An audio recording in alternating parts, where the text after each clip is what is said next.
Hello दोस्तों, नमस्कार। स्वागत है आपका राजस्थान जी के विद विष्णु यूट्यूब चैनल के अंदर। आज हम पढ़ने जा रहे हैं राजस्थान की सभ्यताओं के अंदर एक और टॉपिक जिसका नाम है गणेश्वर सभ्यता। तो आज हम पढ़ेंगे कि यहाँ पर इस सभ्यता की खोज कब हुई थी, कैसे हुई थी, कब इसके एग्जाम में कैसे कैसे क्वेश्चन आए, उन चीज़ों को लेकर के आज हम बात करेंगे। यहाँ से कैसे कैसे क्वेश्चन आए उनको हम अभी की अभी तुरंत की तुरंत देख लेंगे, यानी कि इससे जो नंबर अपने आने हैं वो अभी की अभी क्लियर कर लेंगे। तो आइए देखते हैं कि हमारी जो गणेश्वर सभ्यता है, सबसे पहली चीज है कि गणेश्वर सभ्यता है कहाँ पर। सबसे अपने पहली जो मेन चीज है कि भाई गणेश्वर सभ्यता है कहाँ पर, तो अपन इसको ध्यान रखना कि गणेश कहाँ मिलेंगे, नीम के नीचे, नीम के थान के नीचे क्या मिलेंगे, गणेश जी। तो ऐसे ध्यान रखना गणेश्वर सभ्यता कहाँ पर है, नीम का थाना में। और नीम का थाना में कहाँ पर है, एक कांतली नदी, ये नदी है कांतली नदी। इस नदी के पास में ये सभ्यता विकसित हुई थी। ठीक है, ये सभ्यता यहाँ पर विकसित होने के बाद यहाँ इस सभ्यता की खोज करने वाले व्यक्ति कौन थे। दूसरी बात ये आती है कि इस सभ्यता की खोज करने वाले व्यक्ति कौन थे, तो वो ध्यान रखना, वो थे रतन चंद्र अग्रवाल। यानी कि इनके द्वारा सबसे पहले इनकी खोज की गई और खोज करने के बाद इन्हीं व्यक्ति के द्वारा यहाँ पर उत्खनन किया गया था।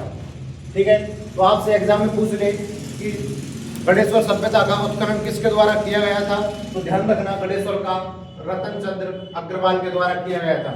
और इसके बाद 1977-78 के अंदर इसके द्वारा भी उत्खनन किया गया था। और इनके द्वारा जो उत्खनन किया गया था उसके बाद जो उनको जानकारी प्राप्त हुई कि भाई ये जो गणेश्वर सभ्यता है इसका काल कब है, यानी कि ये जो किस समय की सभ्यता है, तो उन्होंने बताया कि ये जो सभ्यता है 2800 ईस्वी पूर्व पुरानी है, यानी कि 2800 ईस्वी पूर्व की ये सभ्यता है। अब एग्जाम में आपसे क्या पूछेगा, एग्जाम में ये पूछेगा कि गणेश्वर सभ्यता का काल क्या है, तो ध्यान रखना वो काल है 2800 ईस्वी, ध्यान रखना। ठीक है, इसके बाद बात आती है भाई यहाँ से हमें कुछ चीजें प्राप्त हुई और चीज प्राप्त होने के बाद कई लेखकों के द्वारा इनके अलग अलग उपनाम दिए गए और उन्होंने कहा कि ये भारत की ताम्र युगीन सभ्यताओं की जननी है।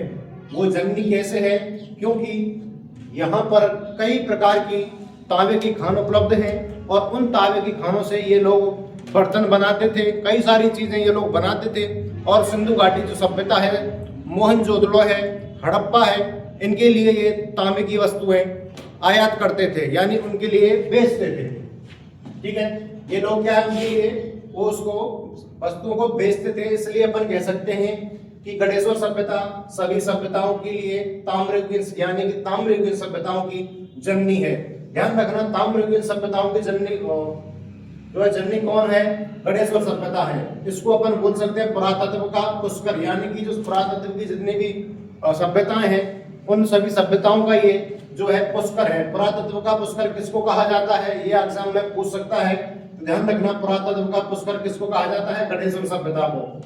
ठीक है, और उपनाम के अंदर हम बात करें ताम्र संचयी सभ्यता, या इसको अपन ये कह सकते हैं ताम्र सभ्यता।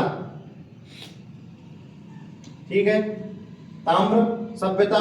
और इसको अपन जो और दूसरी चीज कह सकते हैं कि यहाँ से हमें कुछ जो इसकी विशेषताओं के अंदर हम बात करें तो यहाँ से हमें कुछ तांबे के जो है हथियार और उपकरण प्राप्त हुए थे। और यहाँ से बहुत ज्यादा मात्रा में तांबे के हथियार, उपकरण, कई सारी चीजें प्राप्त हुई थी। उन चीजों में जो प्रमुख रूप से जो इम्पोर्टेंट है, जो इसके बारे में एक अलग विशेषता बताता है, वो है मछली पकड़ने का कांटा और हार्पून। ये अलग इसलिए है क्योंकि इससे ये लोग जो है व्यापार करते थे, और जब इससे व्यापार करते थे तो ये चीज इंपॉर्टेंट हो जाती है। इसलिए ध्यान रखना कि मछली पकड़ने का कांटा किस सभ्यता के अंदर पाया गया था, और ध्यान रखना वो पाया गया था अपने गणेश्वर सभ्यता के अंदर। और एक और होता था हार्पून, जो बड़ी बड़ी मछलियों को पकड़ने के लिए प्रयोग करते थे। तो इस बात से ये स्पष्ट है कि कांतली नदी के अंदर ये लोग जो है मछलियों को पकड़ने के लिए किसका प्रयोग करते थे, मछली के कांटे का, और वो यहाँ से प्राप्त हुआ था। और ये जो है हार्पून जो है बड़ा कांटा है, जो व्हेल जैसी मछली है उनको पकड़ने के लिए। ठीक है, एग्जाम में आपसे पूछेगा कि हार्पून जो मछली पकड़ने का उपकरण है किस सभ्यता से हमें प्राप्त हुआ है, तो वो ध्यान रखना वो प्राप्त हुआ था हमने गणेश्वर सभ्यता से। और यहाँ से हमें लघु पाषाण काल की कई प्रकार की वस्तुएं, बहुत ज्यादा वस्तुएं यहाँ से भी प्राप्त हुई थी। ठीक है, ये ध्यान रखना है, यानी कि यहाँ से हमें ताम्र के उपकरण भी प्राप्त हुए और यहाँ से हमें लघु पाषाण यानी कि और लघु पाषाण भी कह सकते हैं। या फिर इस सभ्यता को अपन देखो, एक बात ध्यान रखना कि अपन इस सभ्यता को एक नाम और दे सकते हैं, एक नाम और दे सकते हैं, और वो इसका नाम होगा ताम्र पाषाण। ताम्र पाषाण, ताम्र पाषाण इसलिए कह सकते हैं क्योंकि इस समय यहाँ पर तांबे का और पत्थर का प्रॉपर तरीके से प्रयोग किया जाता था, इसलिए अपन इस सभ्यता को ताम्र पाषाण सभ्यता भी अपन यहाँ पर इसको कह सकते हैं। ठीक है, इसके बाद अगली बात आती है कि भाई यहाँ पर कुछ मिट्टी के बर्तन प्राप्त हुए थे और उन मिट्टी के बर्तनों में यहाँ पर हमको मृदभांड प्राप्त हुए थे। यहाँ पर हमको मृदभांड प्राप्त हुए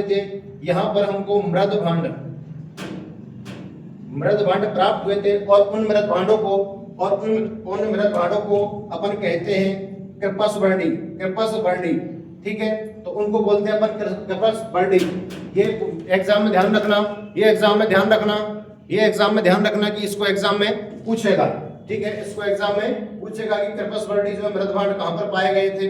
ठीक है, तो वो पाए गए थे अपने गणेश्वर सभ्यता के अंदर।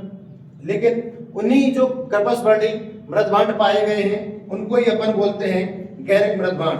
तो ये आपको ध्यान रखने वाली बात है कि गैरिक मृदभांड कहाँ पर पाए गए थे और जिनको अपन कृपस वर्णी बोलते थे तो वो पाए गए थे अपने गणेश्वर सभ्यता के अंदर। ठीक है, वो पाए गए थे गणेश्वर सभ्यता के अंदर। इसके बाद जो दूसरी बात आती है कि भाई यहाँ पर जो है कैसे किस प्रकार के भवन पाए गए थे, तो ध्यान रखना यहाँ के जो भवन है जिनके अंदर जो है दीवार है, वो दीवार सारी की सारी है वो पत्थरों से बनाई गई थी। पत्थरों से वो दीवारें बनाई गई थी और उन पत्थरों के साथ बनने के साथ साथ में, ठीक है, और इन्हीं पत्थरों का और जो दूसरे पत्थर थे उनसे यहाँ पर बाढ़ को रोकने के लिए बांध बनाए गए थे। ठीक है, और जो दूसरी बात आती है कि यहाँ के लोगों के पास जो मकान के पास में चबूतरे भी बने हुए थे, जो कि लेकिन वो जो थे वो मिट्टी के थे। ठीक है, और यहाँ से हमें कई प्रकार के पशु पक्षी भी प्राप्त हुए थे। ठीक है, उन पशु पक्षियों में कई सारे भेड़ हैं, ऊंट हैं, उनको अलग अलग कैटेगरी में बांट के अपन ध्यान कर सकते हैं, लेकिन एग्जाम की दृष्टि से ये कोई इंपॉर्टेंट नहीं है। और ठीक है, उसके बाद अपन बात करते हैं भाई इसका व्यापार क्या हुआ करता था। तो उनका व्यापार जो मुख्य रूप से था कि तांबे के बर्तनों को किसी और के लिए बेचना, ये उनका मुख्य रूप से व्यापार हुआ करता था। लेकिन आपसे एग्जाम की जो इम्पोर्टेंट बात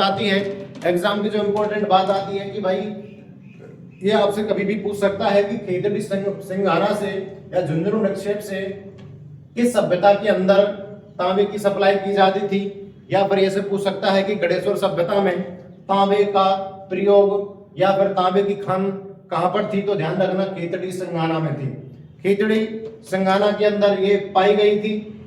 और दूसरी बात जो आती है कि भाई यहाँ से गणेश्वर से जितने भी प्रकार के उपकरण पाए गए हैं वो किस संग्रहालय के अंदर सुरक्षित किए गए हैं, तो वो किए गए हैं अपने श्री राजकुमार हरदयाल राज के संग्रहालय के अंदर, और वो है सीकर के अंदर। और लेकिन एक चीज और जो अपन को ध्यान रखने वाली बात है कि हड़प्पा जो संस्कृति है, हड़प्पा संस्कृति का मतलब हुआ कि अपने जो है जैसे ऐसे मानो कि सिंधु घाटी सभ्यता है, सिंधु घाटी सभ्यता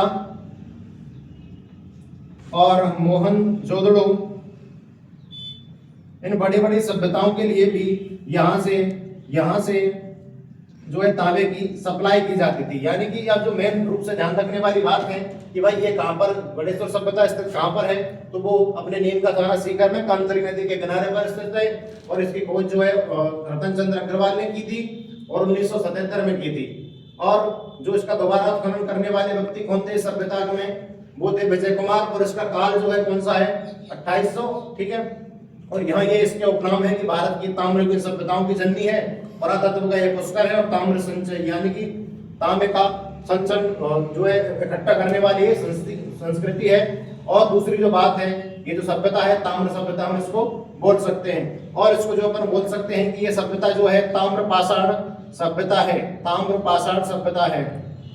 और इसके बाद जो बात आती है कि भाई हमें यहाँ से तांबे के बहुत प्रकार के जो है उपकरण प्राप्त हुए हैं। यहाँ से लगभग हमको 2000 उपकरण प्राप्त हुए हैं। ठीक है, और उनमें से जो मुख्य रूप से जो इनकी एक अलग विशेषता बताता है वो है मछली पकड़ने का कांटा, जो और एक है अपना हार्पून, जो वो भी मछली पकड़ने का कांटा है लेकिन वो बड़ी मछलियों को पकड़ने का कांटा है। यहाँ से हमको लघु पाषाण उपकरण भी प्राप्त हुए हैं। और इसके बाद जो अगली बात आती है कि कृपा स्वर्णी, यानी कि हमको यहाँ पर एक मृद भांड प्राप्त हुए हैं, और जो मृद भांड है वो काले व नीले रंग के हैं, इसलिए अपन उनको कृपा स्वर्णी बोलते हैं। ठीक है, यहाँ से जो प्राप्त उपकरण है या मृद भांड है उनको अपन क्या बोलते हैं, कृपा स्वर्णी, और उनको गैरिक मृद भांड भी बोला जाता है। ठीक है, ये उनकी मुख्य मुख्य बात है। और ये भी ध्यान रखना कि यहाँ से जो अपन को गणेश्वर सभ्यता के अंदर ये लोग तांबा कहाँ से यूज लेते थे, तो वो ध्यान रखना, केंद्रीय संघान निक्षेप है, वहां से तांबे की खान है, वहां से तांबा निकालने के बाद ये सारी चीजें बनाते थे। यहाँ तक की ये बातें हैं। ठीक है, और इसके बाद जो हमने अपनी सभ्यता रहने वाली है वो है बाबर सभ्यता, उसको अपन कल करते हैं। तब तक के लिए इसमें जो मेन पॉइंट है उनको नोट कर लेना। ठीक है, बाकी वीडियो को लाइक करना और शेयर करना। Thank you.